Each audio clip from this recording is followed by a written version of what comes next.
to the panel 6B, current challenges for critical communications infrastructure.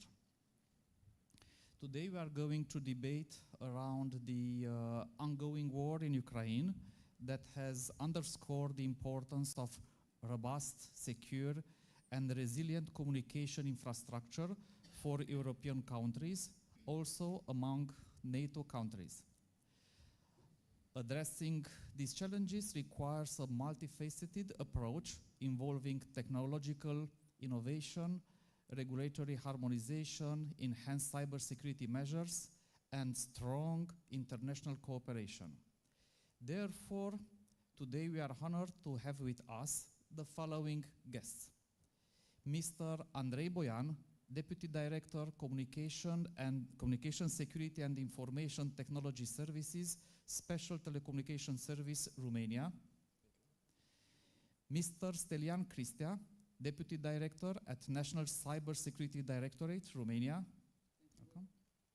Mr. Daniel Ioniță, Cybersecurity Manager at CyMade InfoWorld, Romania. Welcome. Mr. Sergiu Rusu, Country Leader, Oracle Romania. And in a few minutes, we'll have also with us Mr. Kaush Arha, Non-Resident Fellow, Scowcroft Center for Strategy and Security, Atlantic Council, and former Senior Advisor at United States Agency for International Development, United States. Gentlemen, as support ideas for to start our debate, I am suggesting few questions. How can we collectively address the evolving cyber and other threats to critical communications infrastructure?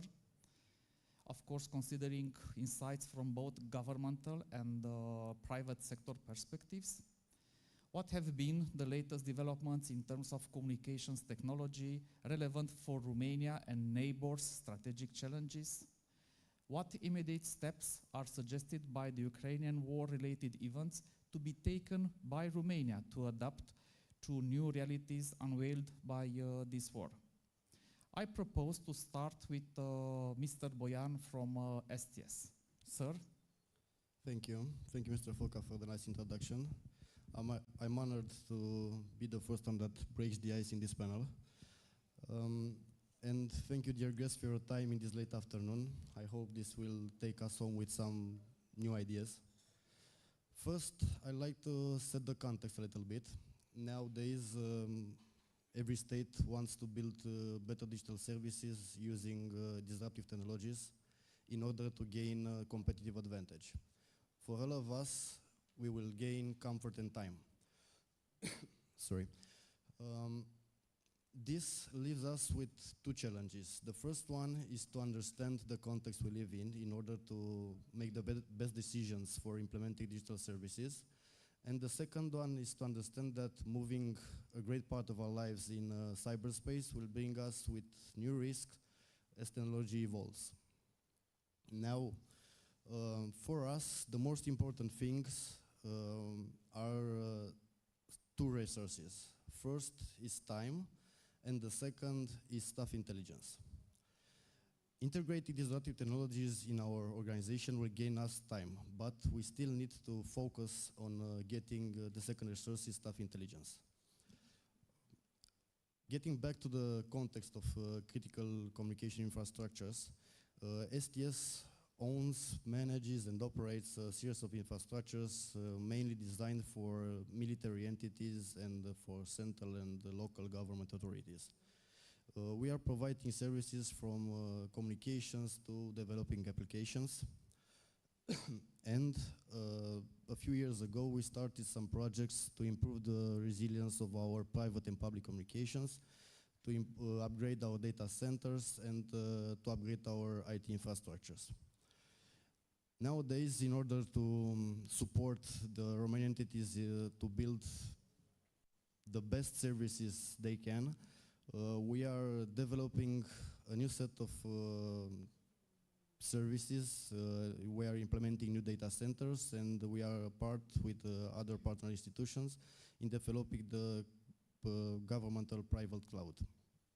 For this complex project, STS will provide private and public communications.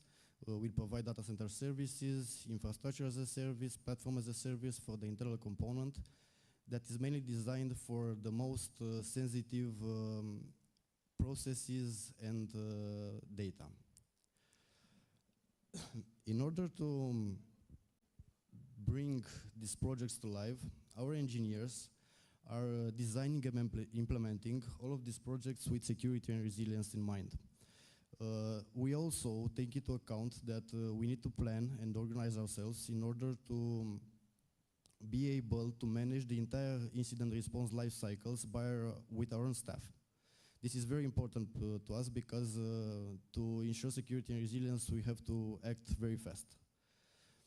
Regarding the geopolitical context that we live in, for improving our security and resilience, we have observed in public sources that are a lot of risks that we need to take into consideration. The first one, it's an old risk, and maybe it might sound silly, is misconfiguration. We believe that this type of risk is increasing in probability, and that's because the technology evolves faster than the engineer can master it. The second thing that leads to misconfiguration is the people overloaded in the context of rapid digital investment. Another risk that we take into consideration is distributed denial of service. These are very cheap now, and the malicious sector actors are very interested in conducting this type of attacks, mainly because they want to weaken the perception about the city authorities.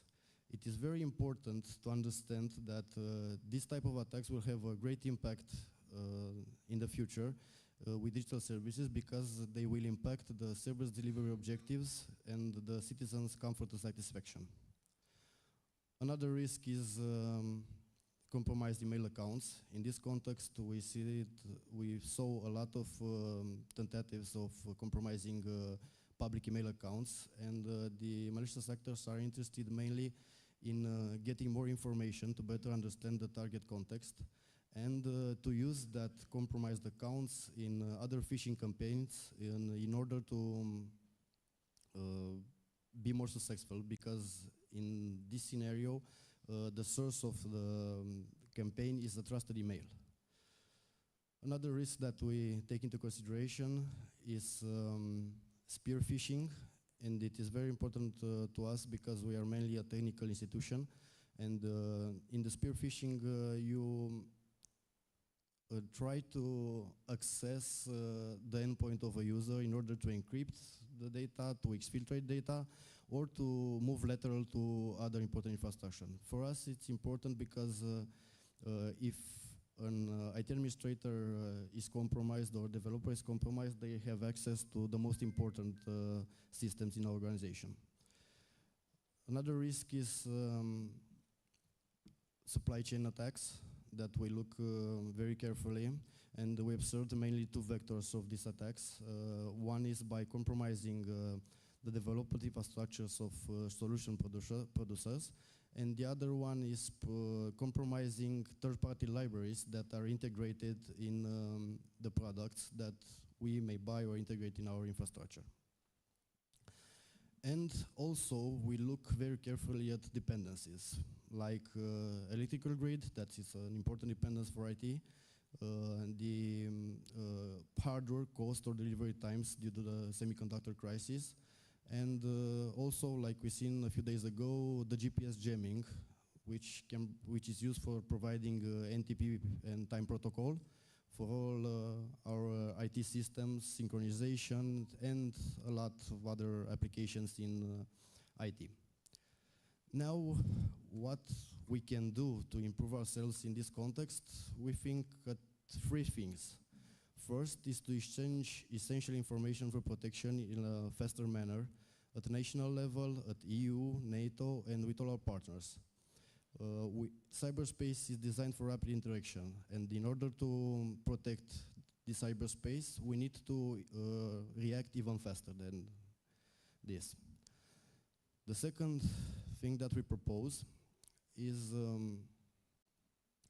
to shift our mind. Even we are a small startup or the biggest organization, we are public, we're private, and implement all the products and systems with secure by design and secure by default in mind. We have to change our mind in cyberspace and move to the paradigm from aviation, safety first. And the third thing that we need to take into account is that we need to build safe, modern, and resilient communications. Nowadays, communications have moved from a luxury to a basic need.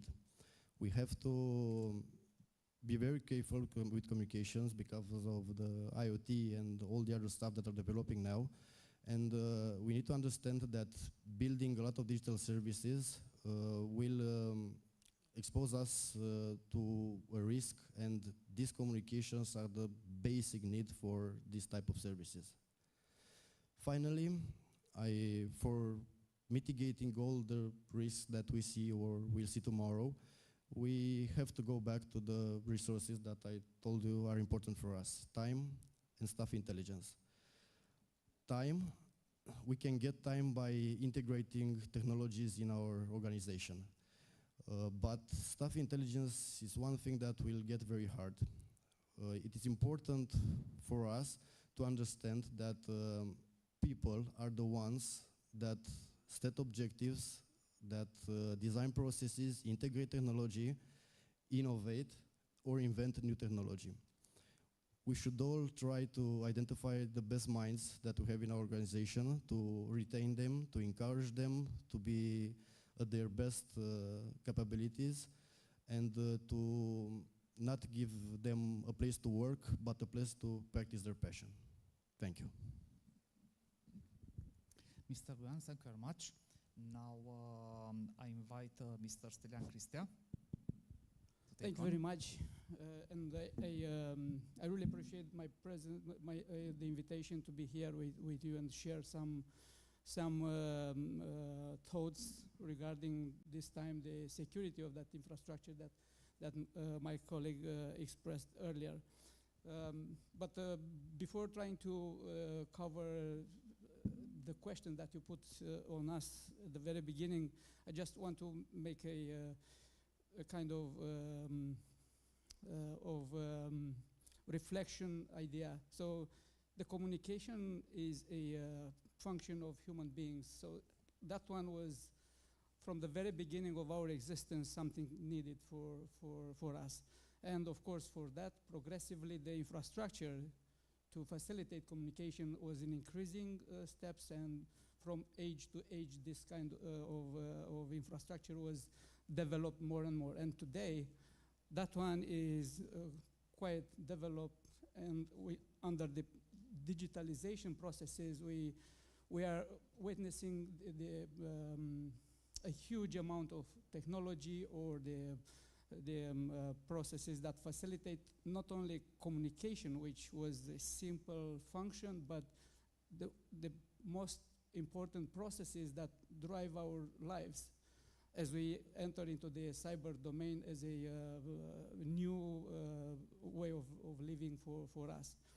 And of course, the industry or the private sector respond to the requirements of developing this infrastructure, but equally the assurance of well existence and functioning of this infrastructure is a concern for the society.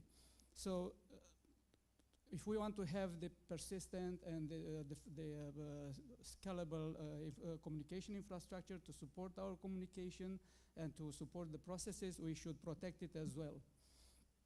And now to answer to your question, and if I correctly remember, the first one was related to how we collectively can protect the communication infrastructure. I would mention a few elements. So the first one is for everybody to do his job. And we talk about the private sector, the public sector, and the academia. So when on the private sector comes with a solution and with technical elements that support the development of the communication infrastructure, they should think in terms of security as well. And I appreciate that my colleague presented such kind of concept, security by design, because it's really important to think of solutions with security in place by the very beginning, and not after happening some incidents or some challenges as we operate that infrastructure. And jumping into the public sector now, they should do their role in framing and in making policies for operating the infrastructure. It's hard for the industry for the private sector to come up with solutions and implement them without an adapted policy and regulatory framework for those solutions to be implemented. And of course, to have operators, the academia should play its role and to adapt their programs with the technology evolution in order to benefit from that technology at the maximum extent when it comes to providing security. The second element that I would mention for collective effort is to have partnerships and to collaborate, to cooperate. If someone or some organization think that they can protect themselves in isolation, I think it's a mistake and it's a wrong way to accept that cyber security or cyber defense for their infrastructures. So partnership is the key. And I'm not referring only partnerships between companies or between organizations, but the partnership between civilian world and military one, and between or cross-border partnerships. And this comes out from the specificity of cyberspace, which is interconnected infrastructure. And of course, the communication infrastructure is included here. And without partnerships, without cooperation, it's impossible to defend or to protect that environment. And the third element that I would mention here is about the training. So without trained people, we cannot operate securely, and we cannot assure a security for the infrastructure. And it's about knowledge, about knowing the technology. And the second role of training, it's about procedures. We might have procedures that are applied or are used in time of crisis or in times of incident management or infrastructure failure. And more trained people, the speed in action or in reaction when incidents happens or when failure of infrastructure is imminent. Referring the second question, which was, if I correctly remember, about the how technology what the challenges are. So I would mention the 5G and beyond. So this is quite a challenge for a community that operates the communication infrastructure, knowing that this 5G brings up more facilities for broadband access and for speed in accessing services or for the bandwidth request.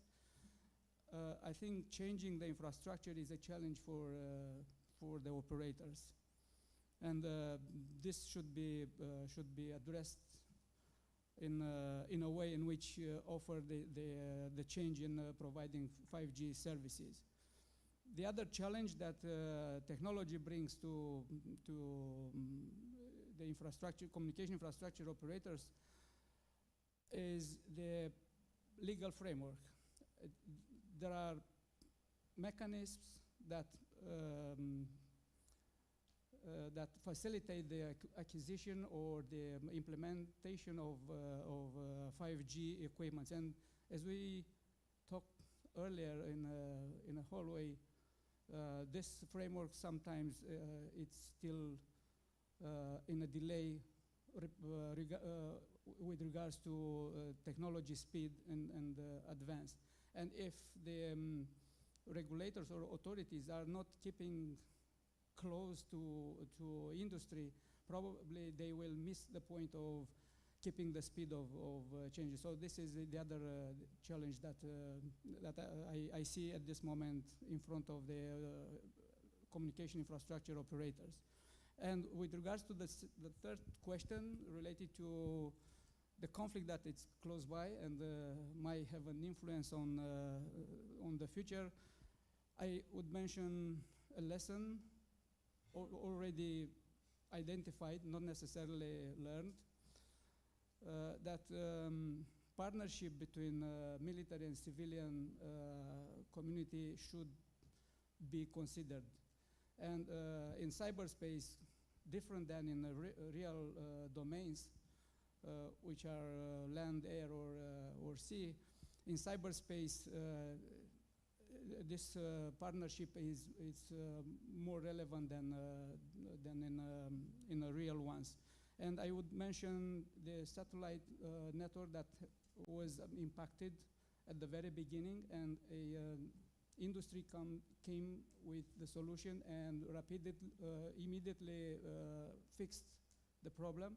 And at that moment, the industry was not a strategic partner, was not a military, but without their support, probably the course of action would have been different.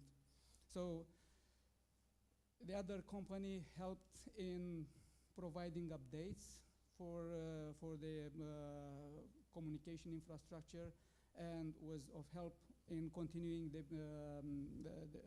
the military processes in Ukraine. So this leads towards a better partnership between military and civilian society. And of course, the help that they can provide to each other is in support of the common effort for protecting the infrastructure, which is so necessary for continuing the life. I think I covered almost all I wanted, and now I'll let my colleague. Mr. Christa, thank you very much. Now we are going to our next speaker, so I invite Mr. Ioniță to take on. Thank you very much. First of all, I have to clarify a little something. I'm wearing double hats here, not white and black like hackers, but also I am cybersecurity manager and I'm running a cybersecurity private company. But also I am senior associate expert in New Strategy Center. Without this, without telling you this, you might ask yourself, why would I talk something about what happened in Ukrainian? Why somebody from a private company is talking about what's happening in Ukrainian war? So with this, I will try to tell you something how we, the private company, how the private sector see things that is happening from our perspective. And I have to admit that every time when I go to the conference and I'm listening a public entity representative, which I love and respect, I become more confident that cybersecurity level in Romania is growing, it's up and everything is good. But after that, the conference is finishing and I'm going back to the office and I'm starting to see something I will share with you, because CyMed is operating in one of the 7th domain of NIS directive, which is health. We provide cybersecurity services to almost 60 hospitals in Romania, so we can say that we have a big picture of this domain, which is going to be essential, which is going to be critical, which is going to be whatever it will be called by the next NIS 234 directive in EU. And I can tell you that most of the hospitals, they don't even have a firewall. And we are talking about resilience. I'm trying to put them some equipments there, buy from the company, and they are asking what kind of data you collect from me. Let's sign a GDPR. Guys, it's a box. We collect traffic logs, you know, to see the threat, to identify the normal behavior of the network, of your traffic, and in case of something, to generate cybersecurity alerts, and to do what with that? And also, we saw in the last 2 years after pandemic, an exponential increase of the new equipments and devices installed in their networks, and most of them without maintenance. It's a new era. In the past, we were talking about bring your own device and IoT. Now we talk about IoT plus bring your own device, because during pandemic and after pandemic, a lot of doctors come with their devices in the networks because they were moved from one hospital to others, and it was almost impossible to change all their credentials, you know, all this kind of stuff. But guess what? Bring your own device should come with some very clear policies of use this kind of personal devices in a public networks. And who could implement this kind of policies, as long as most of the hospitals, they do have not cybersecurity experts. They do have some IT guys in the statistic department. There is not a very specific IT department in most of the hospitals. And that is impossible to be, because even if over the night we can set up this kind of department, nobody will fill in with what experts. The lack of experts is here in Bucharest. You can imagine in one neurology hospital far away from Bucharest who might go there as a cybersecurity expert. Of course, this equipment installed after that, as I said, even they are installed in the project, after that remain without maintenance, and that's why misconfiguration, who to update that equipment. And if you go there and try to provide them services, they don't have money. And if you try to provide them 24/7 services, it costs 3 times more. Because what I'm doing with 7 people, I should do with 21 at least. You know very well what. And these costs are transferred to whom? It was a project of the NSC of installing MISP instances in hospitals. And they came to me and said, please, could you help us to set up a new MISP instance? Why? Because I have to transfer indicator of compromise to the DNSC daily. Yes, and who gonna? Okay, I will help you. I install. It takes half an hour to install a MISP. And who will send this indicator of compromise to the DNSC? And they said, I don't know. Do you have someone dedicated? No, I don't have. Why don't you tell them? This is another reality we have to talk about. But even in these circumstances, things have to be done. And we started to move things. We tailored our services according to their power to pay, because you have to be honest. I wouldn't go there with state of art as long as they pay 500 euro per month.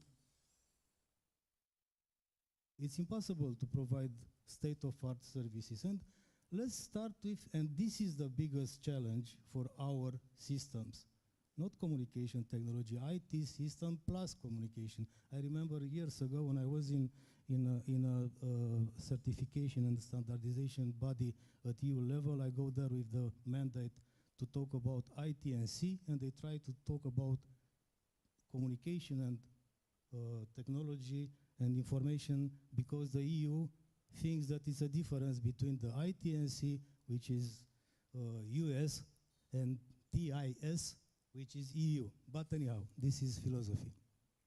Anyhow, going back to this, the biggest challenges is to reshape this exactly as my previous speaker said, this civilian, military, private, public entities, sectors, domain, activities in a new shape. Civilian, in my opinion at least, civilian authority should remain the basic role, regulator. Regulator, not providing services, not install servers there, because nobody will check you if you are doing your job or not, because you are the authority, and I know that I was there. Military services, militarized structures should be beneficiary of the civilian sector. Nowhere in this world they are not involved in the prevention, protection, monitoring. No, guys. They are involved in cyber defense. With cyber defense, it does mean cyber security in the militarized networks. Otherwise, you go there with spending money from the budget, believing that you are doing something in that public entities, have no responsibility, and the private company bankrupt, and you know, have no one to take taxes to the budget. This, I think, is the most challenging issue in our organization at the national level to reshape this equation of. Now related to to Ukraine, because also it is very important to understand what happened in Ukraine to better act here, because you know, in the past I used to joke with that the winter is coming. We are not so far then that word, the winter is coming. We don't know when.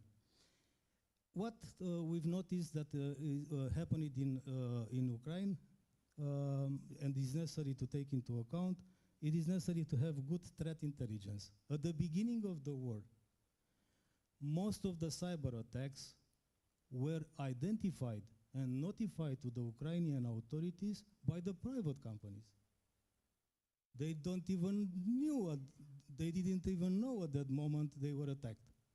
The private company call them and tell them, guys, you are under attack. Your servers are controlled by others. Why? Because it was a huge support of the private company to the Ukrainian authorities during the beginning of the conflict.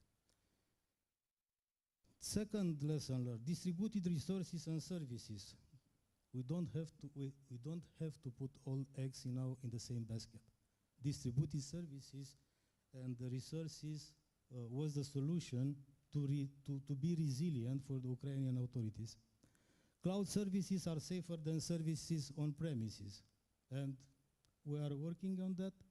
It's good to have cloud services, but connected with the second, distributed resources. Endpoint protection. Without endpoint protection, we do not talk about cybersecurity. And at this moment, I told you that if it's hard to buy a firewall in a public entity, can you imagine how much is to pay for one defender, for example, or other active sensors to collect from the machine? It's around €4 per one device.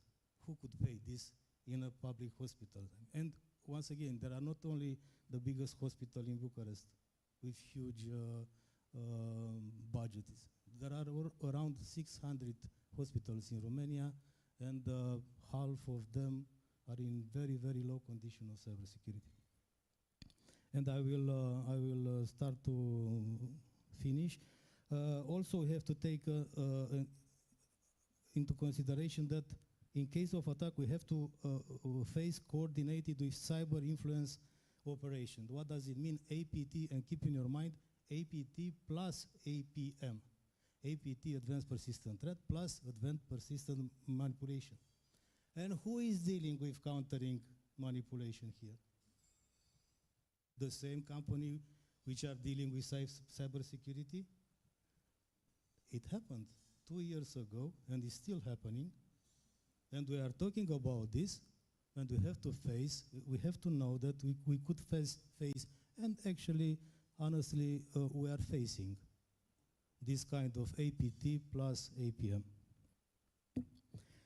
And at the end, I will like to tell you that New Strategy Center elaborated a study related to the Ukrainian IT army. Of course, it is a generic name. It is not an IT army, but it is so-called IT army in Ukraine, and it is going to be public soon. And in that study, it is demonstrated how much added value could individuals bring in the national efforts to counter cyber attacks. I would have a lot of things to, but I have to let the others also to express their point of view. Thank you very much. And I will be available maybe for the questions. Mr. Nitze, thank you very much. Now we are going forward to also to the private sector, but in this case a very special private company that have very good understanding of both public sector and private sector. So Mr. Rusu, please.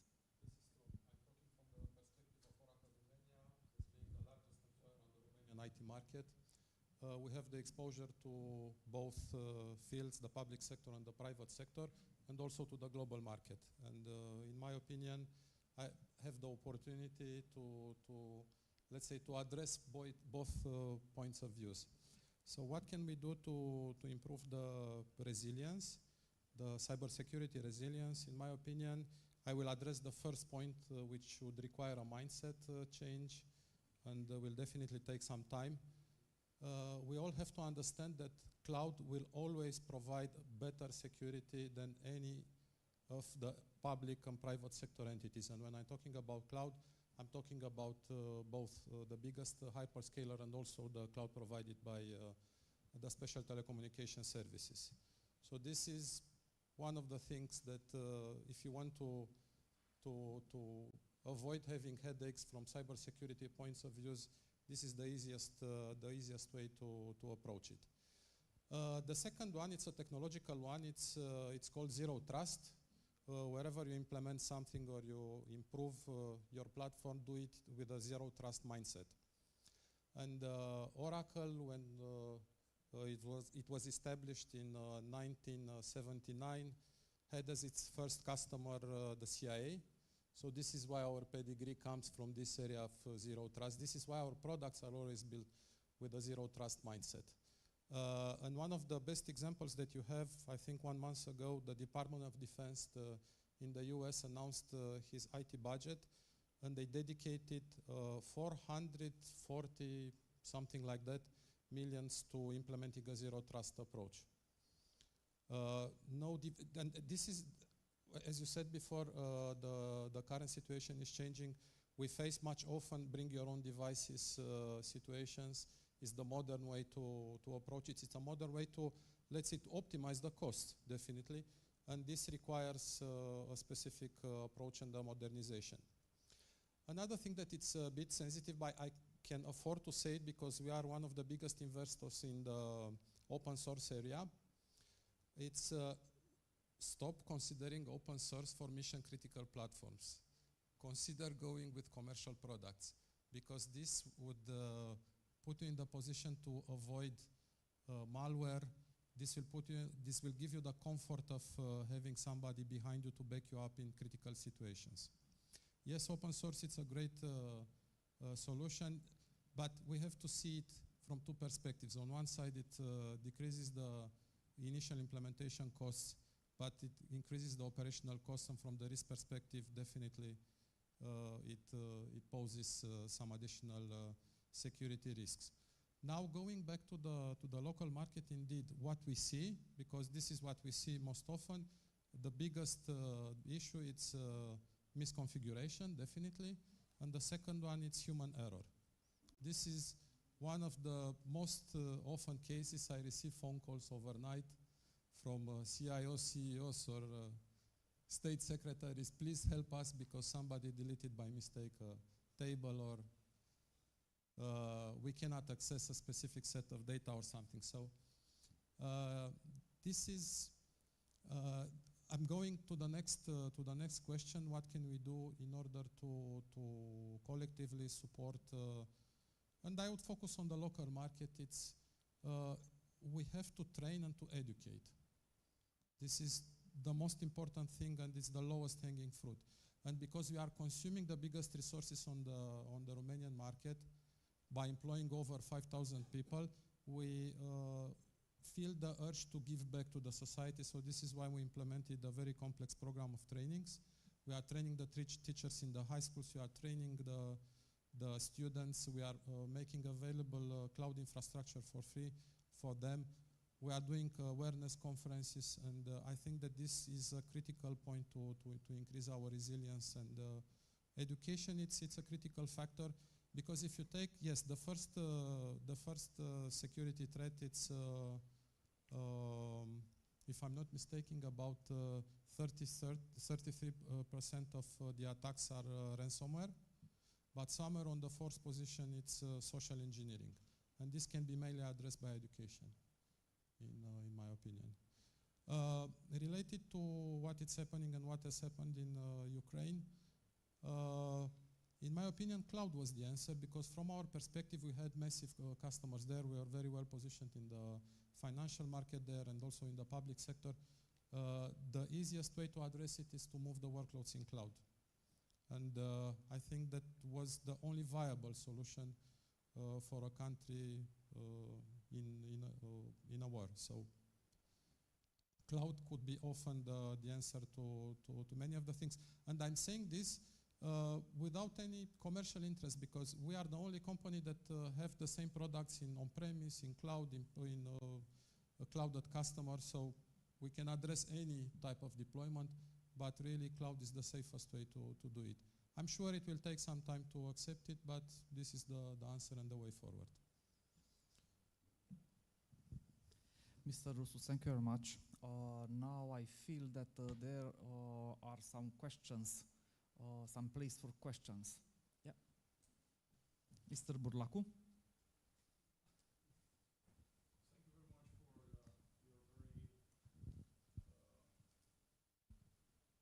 And also prepare questions between you. Yeah.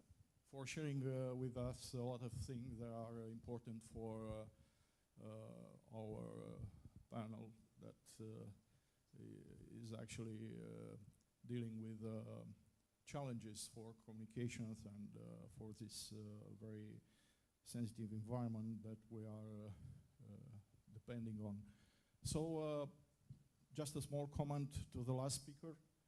It seems that Zero Trust is not actually a product, even an Oracle one, but a very complex approach, a set of measures that is complementing each other, just for the sake of not misleading us with a product that could be bought from the Oracle.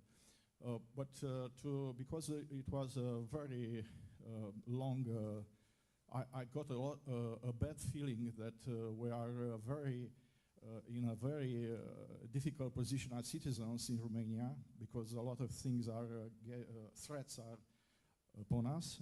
I would like to have from Mr. Moravu from STS actually a positive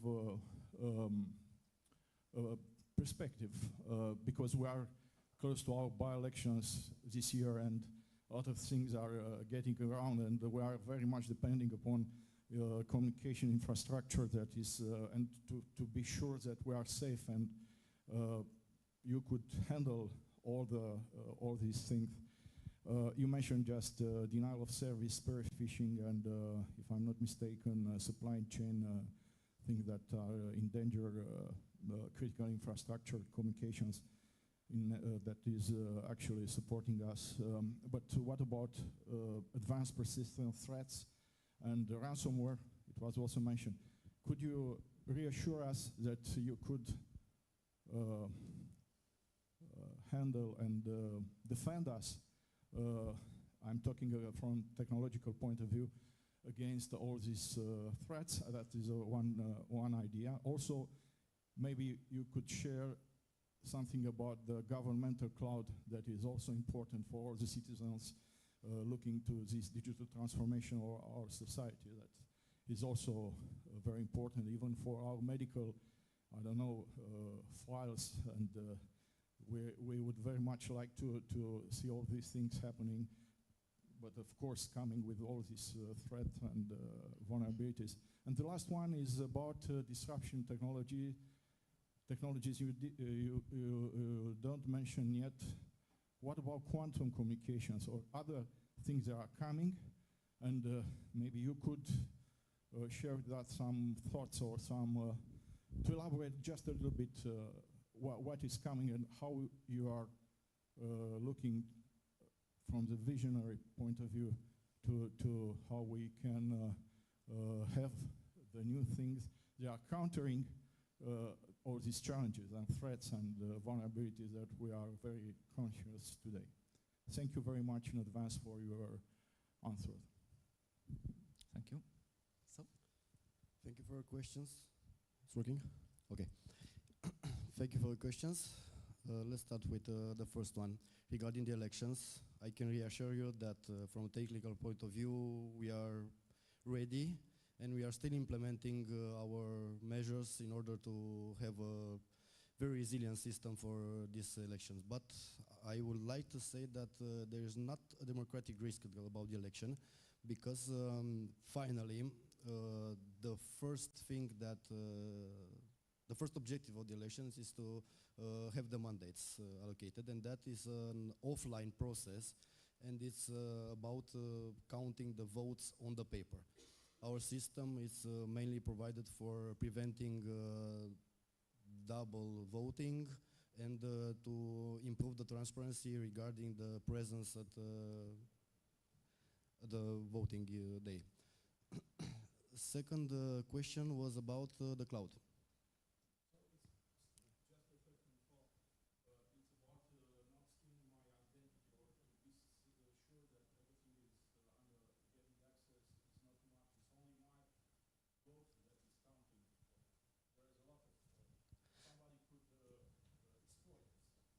No, the votes are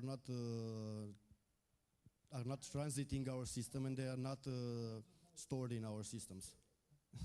It's just the presence that you were present in the section for putting the ballot.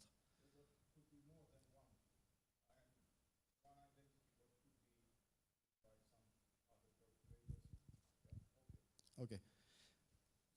The second, the cloud. We are still implementing. We are in graphic, like we talked with the authorities. From my point of view in the cybersecurity area, I've already received the first set of products designed and acquired for this project. Regarding the services from the cloud, this is not our job, it's our partner and the entities that will be hosted in the cloud. Our main job is to provide the best foundation for improving the digital services in Romania. If this answers your questions. And the third one was regarding post-quantum computing.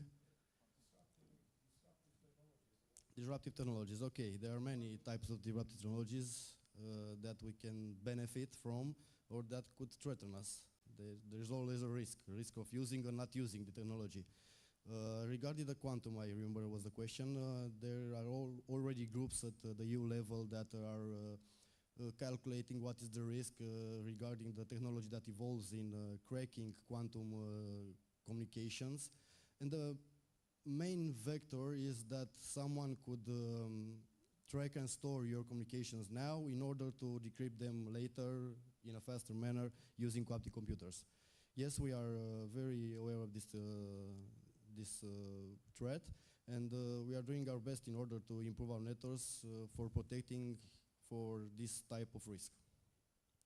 We are involved in those groups. We are trying to set a plan regarding this threat, and in some places we are using some types of technology in this area.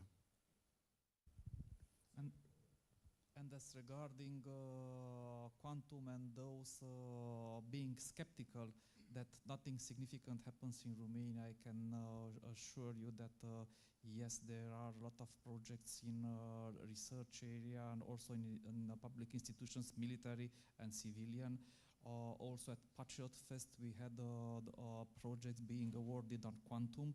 So yes, quantum is on a hot topic here in Romania. Other questions, sir? Between you, Mr. Ionita, you still wanted to say something? You left for later? I would like to add something. Yes, true.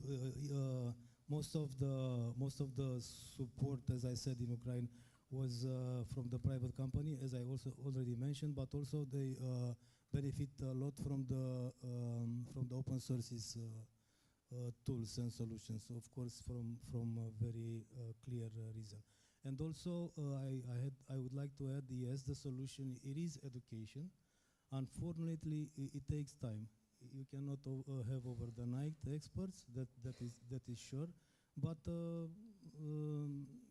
yesterday I participated in another project of New Strategy Center, and someone raised this issue that there is a high level of untrust with the people who are gathered for training, and the conclusion was that it is very important who is involved in this training process. That's why I mentioned before, nowadays cybersecurity is starting to look like a business, a state business. Cybersecurity, it is component of the national security. In almost all the cybersecurities, in almost all the strategies at EU level and other member states level, cybersecurity is component of the national security. And it does mean that there are some entities, public entities, militarized structures in charge of this. It became the fourth operational domain of the NATO. It was necessary. It became.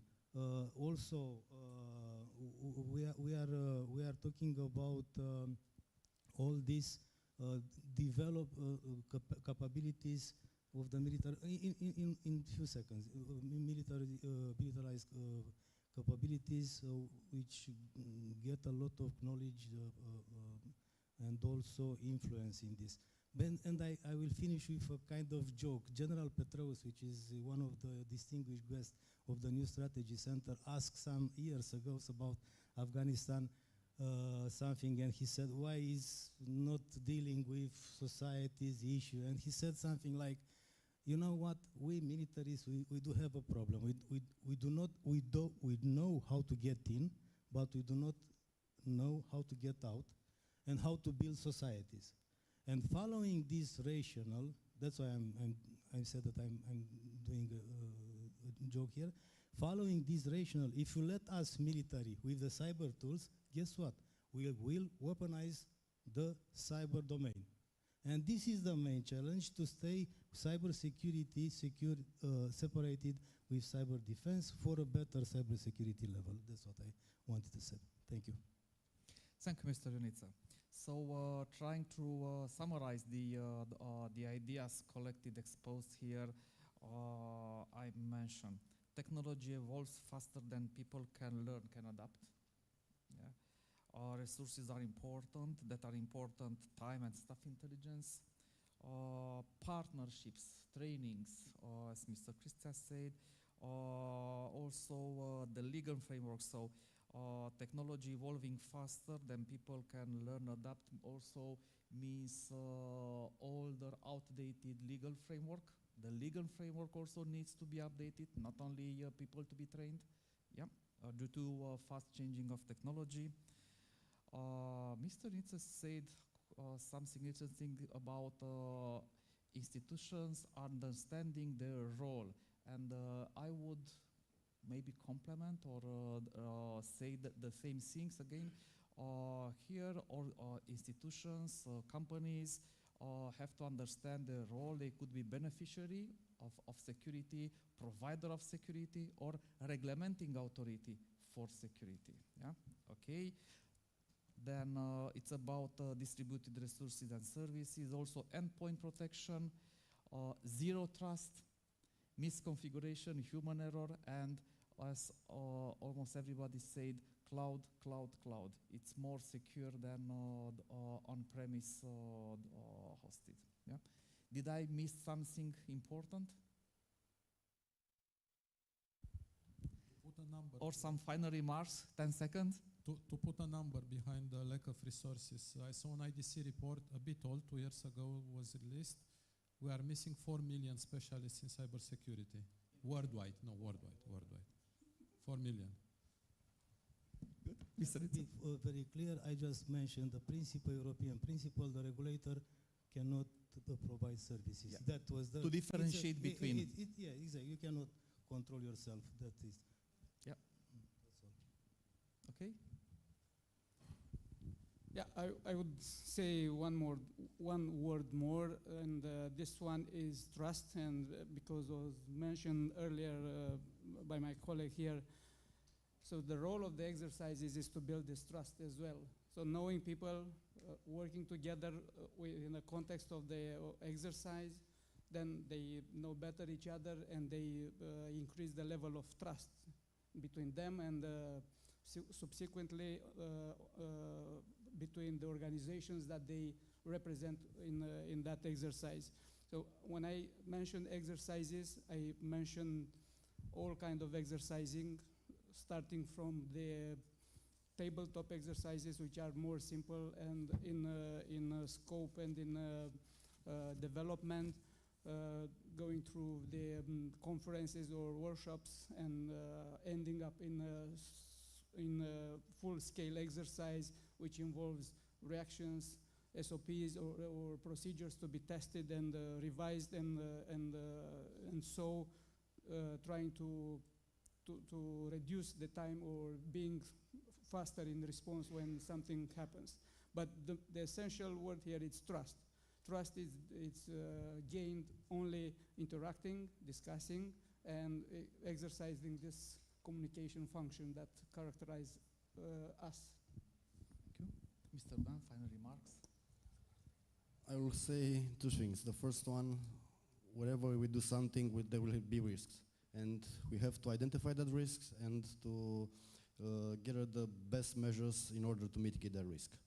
And the second one, regarding the regulations, there are two things about regulation. The regulation can move things to one direction, or they can statuate something that is generally done. I would like to see the second one in the cybersecurity, when the regulation statuates that the majority does, not to do regulations in order to move things every day. Thank you. Gentlemen, Mr. Rusu, Mr. Ionita, Mr. Cristian, Mr. Boyan, distinguished audience, thank you very much for your contribution, and hope that together we will secure better our future, our communication. Thank you very much.